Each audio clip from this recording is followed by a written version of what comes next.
Our next speaker will be Stephen Smith from Houston. Mr. Smith's a retired investor. He worked in the oil and gas industry for 27 years and bought Enron stock as part of building his retirement portfolio.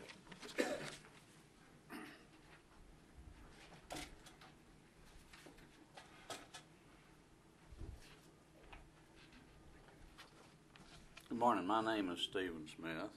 I live in Houston, but unlike Charlie, I was not an Enron employee.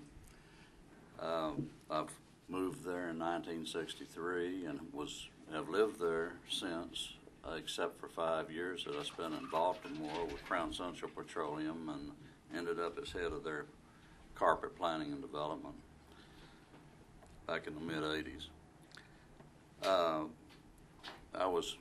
My educational background is chemical engineering, though, and I spent much of my career in the refining industry.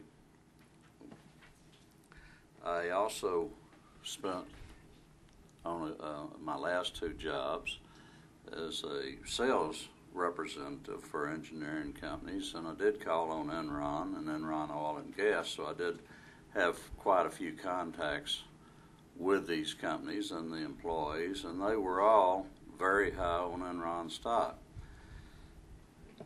When Enron started to fall, I had not bought Enron stock, by the way, because I did have a good friend that was a financial vice president of Enron Oil and Gas, and he was kind of against buying the stock when it was up at 85 because he felt like it was overpriced. And so when the stock had fallen off to about the mid to low 30s, I started buying and investing because the people I knew felt like it was a very good investment at the time. I also depended on analyst reports and the reports that the company was putting out and the statements that Ken Lay and others in the company were making to base my decisions on. Most of my investment career has been self-directed with help from advisors, but not turning my investment over to other advisors, fortunately.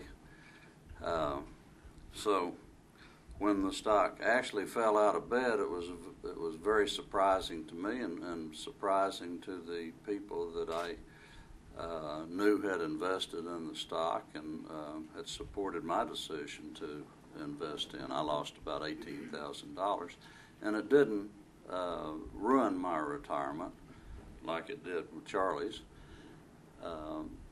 but it did hurt.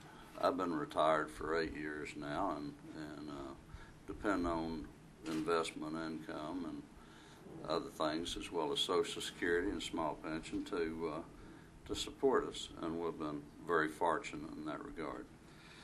But I would like to say that I feel like, from what I see and what has been said here, I'm not going to reiterate all the facts, that the investment brokers, the big investment bankers, did participate in a fraud that was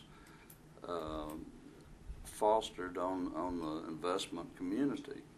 And I feel like that they should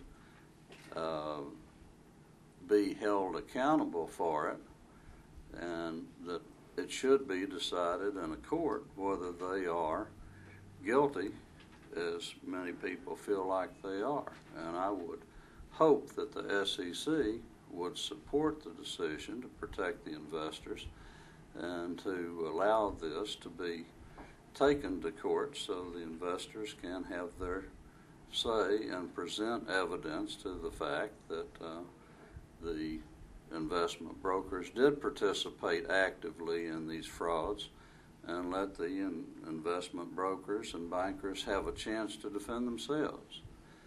So that's really all I have to say.